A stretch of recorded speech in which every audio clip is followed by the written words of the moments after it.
AITA for not helping my GF adopt/foster her siblings in bad foster care situations. When I lost my mom and 2 siblings, there was only my brother and I left. I worked hard to get him out of foster care. Several years later, I had kids with my GF, and she moved in with us. My GF wanted to adopt her siblings in foster care and asked for my help. I told her I'd support if she got approved on her own, but I won't take that step. We were fighting over this, and she called me AH. 8 years ago, when I was 18, I had lost my mom and 2 of my 3 siblings in a car accident. My oldest sibling, then 14M, was not in the car. For a while, my brother was in foster care, albeit a good situation. I moved heaven and earth to get him with me as soon as possible. We received substantial life insurance proceeds and an even more substantial settlement. Accident was caused by a truck driver. We also sold my mom's home. With my half of the money, I bought a large home for my brother and I. The other half of the money is in a trust for my brother. A couple of years later, I got a casual hookup pregnant, GF. We ended up having identical twin boys. I was not interested in a romantic relationship, although excited to be a dad. She convinced me to try and make the relationship work for the boys. I agreed to try. She was making little money and couldn't afford rent, so I let her, with my brother's permission, move into the house. She decided she wanted to stop working and stay home with the boys. I was against it, but after reading up on the benefits for kids, I agreed. Here is where I might be the AH. Due to some bad circumstances, 3 years ago, 2 of my GF's siblings ended up in foster care. The situation is quite bad from what I was told. My GF understandably wants to adopt/foster them, but given the living situation, she has no income, no ownership in the home, etc. She cannot do it on her own. So either I would need to do it or we get married so we can do it together. I absolutely refuse. Look, I am willing to let the kids live here if she somehow could get approved on her own, but I would not do what she is asking. This has been an ongoing fight, and she has called me an AH. She says I moved heaven and earth to get my brother out of a good foster family, and her siblings are going through hell, and I won't help. I said I had a duty to my brother. While she has a duty to her siblings, I do not have a duty to them. Our mutuals are pretty divided, and she knows my main account, so I am here to get more perspectives. AAITA. Relevant comments. Commenter. Sounds like she needs a job and another place to live. A job will suffice, since he is willing to let the siblings live there, as long as he isn't the legal foster parent. Commenter. She is way too comfortable and entitled. He needs to change that. He's not interested in a relationship with her. She needs to get a job, move out, and they can share custody. Then she can do whatever she wants with her own money and resources and leave his out of it. Commenter. NTA. Firstly, I am sorry for the tragic circumstances in all these lives that led to the foster care system situations. I understand that your GF would want to help her siblings, just like you did, but she doesn't have the means. You are 26 and your brother 22, already supporting her and young twin children. It sounds like you already have more on your young shoulders than most. While you have means, they are meant to take care of you, your brother, and your children. Short of you have received multi-millions after taxes. You will need this money for the 5 her people who are now drawing on it. My heart truly bleeds for her and her siblings, but if she wants to help them, then she needs to get a job, figure out her life, and be reliable enough to provide support for others. Right now, she is receiving support from you and not in this position. With that being said, she isn't doing anything except trying to make you responsible for more of her situations/life problems. That is not your role in life. OP. Not worried about the money. It is more than enough to bring to cover them and her. Plus, I am an attorney and make good money on top of it. It is exclusively the emotional and practical weight of taking care of traumatized kids. Commenter. There is extreme emotional commitment and trauma for the guardian as well. There is no need to take in strange kids just because you got your casual hookup pregnant. The next thing you know, the GF will want your inheritance to be split among all her siblings as well, since you have it split with your own brother. Any money you spend on your brother, she will want for her siblings like a college fund or trust fund. She can get a job and move out, and you can co-parent in separate houses. Story 2. AITA for telling my friend that her wedding plans are currently unrealistic. My 30F friend, 35F, recently got engaged, and I'm absolutely thrilled for her. She has spoken previously, before she was engaged, that her and her partner want to elope in a different, more expensive country. I have always supported her in this, and am a big believer in your wedding your rules.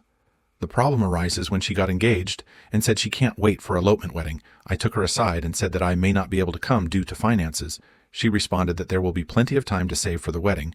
They plan to do it in 2026, and that the cost is what you make of it, and that it can always be made into a holiday for the guests, so they are not just flying 12-ish hours for the wedding. The country and city she plans to elope is not my favorite place in the world, somewhere I have little interest in visiting, and so I wouldn't make a holiday out of it. If I was going to attend, I'd attend only for the wedding and then return home.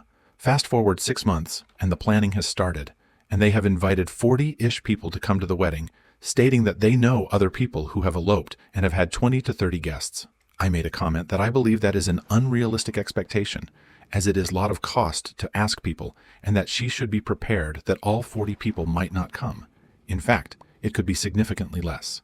She immediately got defensive, stating that she isn't being unreasonable and almost saying that then cost would be the same for guests at a home wedding, which I totally disagree on, but didn't want to make the situation worse. She is aware there will be some people who say no. I'm a very close friend to her, and I think she is more hurt that I'm implying I might not be able to make it.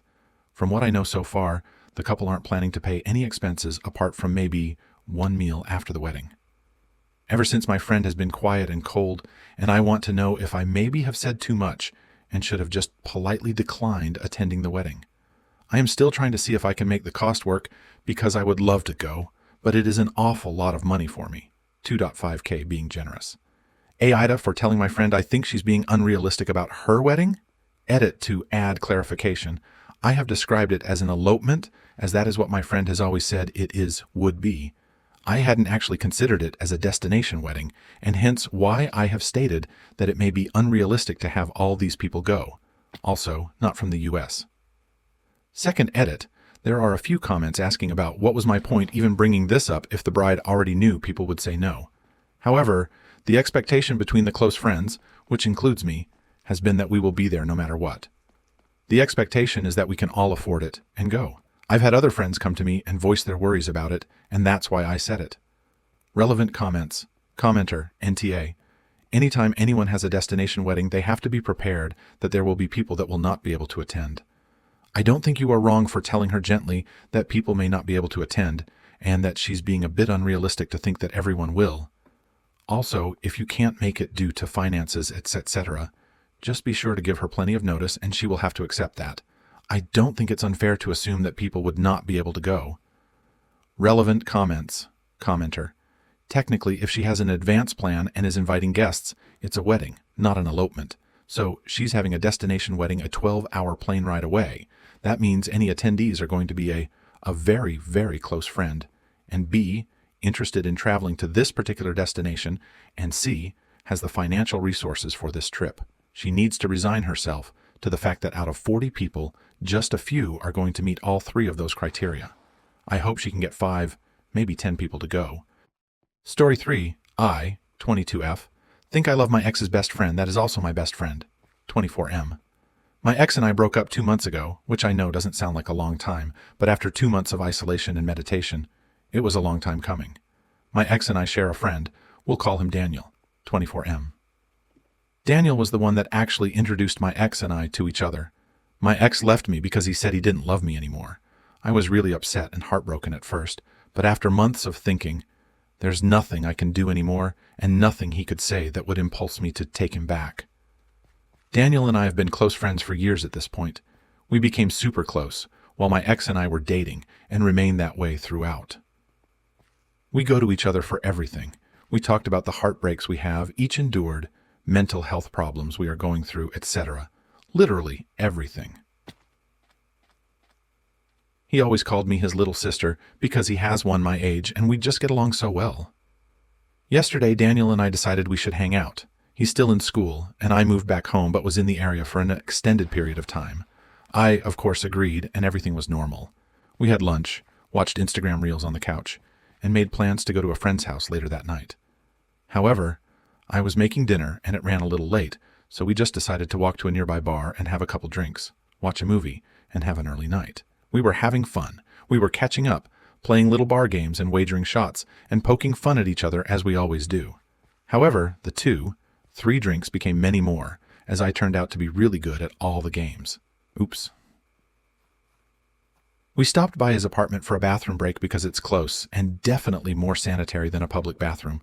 We were in the elevator about to just call it a night when we made eye contact. It was unbreakable.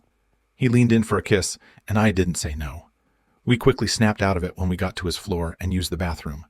We finished our business and looked at each other again. One more drink? Yeah. We needed it after the elevator encounter. We went to a different bar than we went to the first time. We had the last shot from the wagers and also another mixed drink since we were chatting. Unfortunately, both of us have a bad habit of wanting nicotine when we're drunk. We stopped by a convenience store next door and got our goods and left. While leaving, I was tripping over my shoes a little, and so he grabs my hand and holds it. He didn't let go. We get back to the apartment area and head for the elevator. Immediately, we start making out. He asks if I've seen the rooftop before, and I said no, because it's literally my first time at his apartment. So we go to see the view of the city skyline from there. Up there, he spins me towards him and kisses me again. He goes to sit on a chair while I keep admiring the view I forgot I missed so much. I look back at him and he's waving me over. I go over and he pulls me onto his lap and we're making out again. After a couple minutes, we both decide to go back to his place. Things escalate the way you expect. However, he's disclosing a lot of personal feelings and thoughts, most of which I already knew. Then he says, "I love you." Personal note, I have been more intoxicated than I was that night and have never said I love you to someone I shouldn't have, but everyone's different. He says I love you throughout the night. We stayed up till 3 a.m. enjoying each other's company and intimacy, despite having an early morning ahead of both of us. He continues calling me the most beautiful girl he's ever seen, and that he can't imagine life without me, and that he's so lucky to have met me. We go to bed agreeing we should be FWB since neither of us was looking for a relationship at the moment. When I woke up the next morning, everything changed. He's distant and telling me he doesn't remember much of last night. When I try to talk to him about little details, he said, "We aren't doing this ever again. You and I can never be in a relationship," and more things that completely contradict the feelings he expressed just hours prior. Obviously, I'm a little butthurt. I thought we were on the same page, but now I'm wondering too, is it wrong of me to feel this way? Because I know a huge factor playing in this is the fact that one of his best friends is my ex. But to me, that's the guy that told me he didn't love me anymore and didn't want me anymore. I don't see the harm in it. However, I know I'm biased, but am I wrong for feeling this way? Especially when it seems like everything said was just pillow talk to Daniel. TLDR. My ex's best friend is also my best friend, and he told me he loves me while we're drunkenly hooking up. Is it wrong of me to maybe love him too, even if the I love yous were likely just pillow talk and nothing more? Is there a chance that the things he said weren't just said in the heat of the moment? Story 4. AITA for not wanting to babysit my sister's kid every weekend even though I'm free. I, 27F. Am single and don't have kids, but my sister, 27F, has a 3-year-old daughter. She's been asking me to babysit almost every weekend so she and her husband can have a break, go on dates, or just get stuff done. I love my niece, but I feel like I'm being taken advantage of. My sister assumes that just because I'm free on weekends, I should be willing to watch her kid. I've already watched her daughter for several weekends in a row, and now I'm feeling burned out. I told my sister I couldn't keep babysitting every weekend, and she got upset, saying that I'm her only option and that I should want to help since I don't have as many responsibilities. Some family members are siding with her, saying that since I'm free, I should help her out more, but I feel like I'm being taken for granted. AITA for not wanting to babysit my niece every weekend even though I have free time? Comments. Commenter. NTA and any family member who disagrees can step up and volunteer their services. Commenter. Some family members are siding with her, saying that since I'm free, I should help her out more. Being free does not mean being available and willing. She chose to have kids. You did not. You are not obligated to take up her responsibilities. You deserve your downtime too. Start saying no when you need some time to yourself. NTA. Commenter. They decided to have a kid, and that comes with giving up a lot. Your time is your own, and you do not owe any of it to anyone else. Thank you for sticking around until the end. If you liked our videos, please remember to like, share, and subscribe to keep up with our latest content. Have a wonderful day.